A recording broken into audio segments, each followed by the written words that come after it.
Hi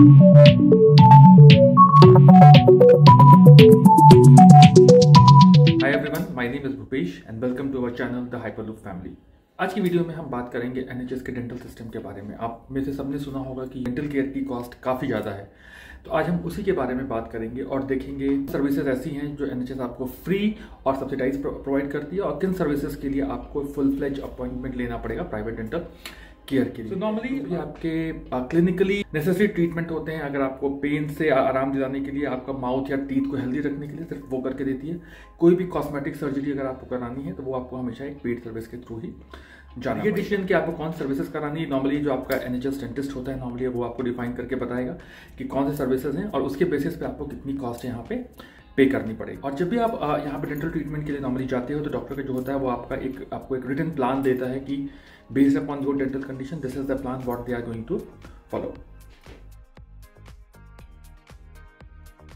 तो आइए ये देखते हैं कि हमें यूके में डेंटल सर्जन के पास रजिस्टर कैसे करना है। नॉर्मली डेंटल एनएचएस रजिस्ट्रेशन का रिक्वायरमेंट है वो एनएचएस जैसा नहीं होता। आपको एक कैचमेंट एरिया में रहने की जरूरत नहीं पड़ती है। 1.6 माइल और straight line of as a crow flies और रहने की जरूरत नहीं पड़ती। आप कहीं भी रजिस्टर कर सकते हो जहाँ पे भी आपको अपॉइंटमेंट मिलते हो। करंट सिचुएशन में जो डेंटल एनएचएस का वेट टाइम है अपॉइंट रजिस्ट्रेशन के लिए भी इवन वो क्लोज टू 4 ईयर्स है अक्रॉस यूके।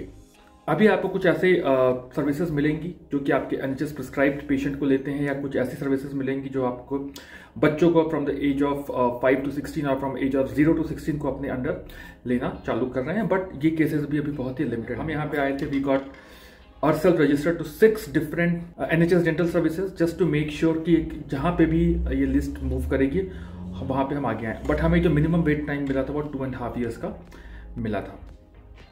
तो बेस्ट तरीका क्या होता है कि आप एक गूगल करो NHS डेंटिस्ट नियर मी, आपको सारी डिटेल्स मिल जाएगी वहाँ पे।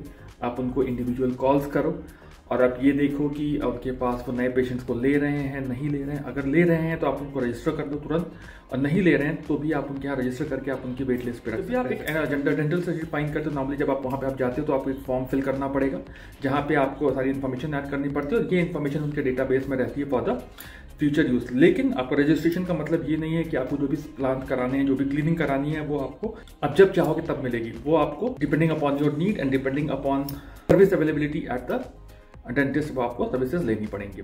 अभी अगर हम बात करते हैं डेंटल इमरजेंसी और आउट ऑफ केयर हाउसेज के लिए, तो बेस्ट तरीका होता है कि आप NHS 111 पे कॉल करिए वहाँ पे, और वो आपको डायरेक्टली बताएंगे कि आप कहाँ जा सकते हो या कौन से ऐसे हॉस्पिटल्स जहाँ पे आप विजिट कर सकते हो।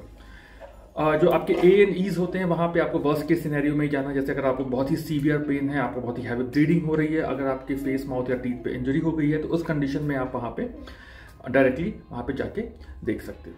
अगला क्वेश्चन ये आता है कि एनएचएस की सर्विसेज फ्री हैं क्या?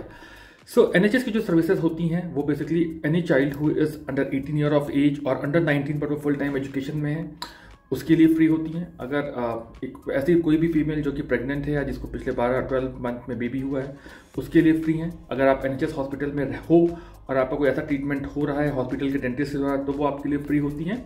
या फिर आप एनएचएस डेंटल सर्विसेज के आउट पेशेंट के फॉर्म में आते हो, बट उस कंडीशन में जो आपको अपने डेंचर्स या ब्रिजेस होते हैं उसके चार्जेस हमें हमेशा पे करने पड़ेंगे।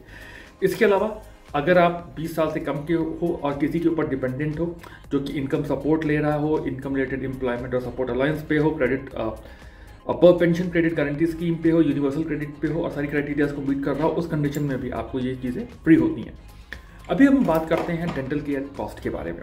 यूके का जो डेंटल सिस्टम है वो बेसिकली 4 बैंड में डिवाइडेड है। जो पहला होता है उसको बोलते हैं इमरजेंसी डेंटल ट्रीटमेंट, जिसकी एक फिक्स्ड प्राइस है £23.80। इस कंडीशन में जो भी आपकी इमरजेंसी कवर होता है, फॉर एग्जांपल आपके प्राइमरी एनएचएस डेंटल प्रैक्टिस के पास जाना, उसको दिखाना, टेम्परेरी फिलिंग हो गई, वो सारी चीज़ें इसके अंदर कैप्चर होती है।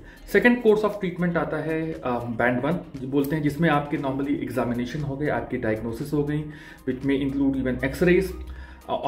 They normally give you advice on how to prevent future problem, scale और पॉलिश अगर आपको कराना पड़ता है तो प्रिवेंटिव केयर की जो बाकी चीज़ें होती है वो सारी चीज़ें यहाँ पे करते हैं।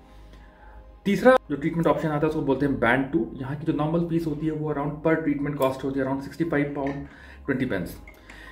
और ये जो चीज़ें होती हैं ये everything covered in band 1 and above along with filling, root canal work हो गया आपका, आपके रिमूवल ऑफ टीथ हो गए। बट जो इससे ज़्यादा कॉम्प्लेक्स चीज़ें होती हैं जैसे आपके डेंचर और ब्रिजेस होती हैं वो चीज़ें यहाँ पे कवर नहीं होती। ये सारी चीज़ें जाती हैं बैंड, जिसकी जो प्राइस होती है वो होती है अराउंड 282 पाउंड 30 पेंस, और ये कवर करते हैं आपके क्राउन, डेंचर्स, ब्रिजेस एंड बाकी जो आपके लेबोरेटरी वर्क हैं उसको। So to cut the story short, अगर आप इंडिया से यूके आ रहे हो तो आप आने के पहले आपके जो भी ट्रीटमेंट है वहाँ पे डेंटल के ट्रीटमेंट वो सारी चीज़ें करा के आओ।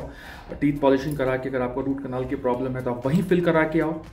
अगर आपको डेंचर्स लगवाने हैं, अगर आप इनफैक्ट अलाइनर्स यूज़ कर रहे हो तो वो सारी चीज़ें आप इंडिया से लेके आओ अपने लिए या करा के आओ, तो हमेशा ज़्यादा अच्छा बेटर ऑप्शन होता है। क्योंकि यूके में at this point of time NHS की किसी भी अपॉइंटमेंट के लिए wait time is very very high.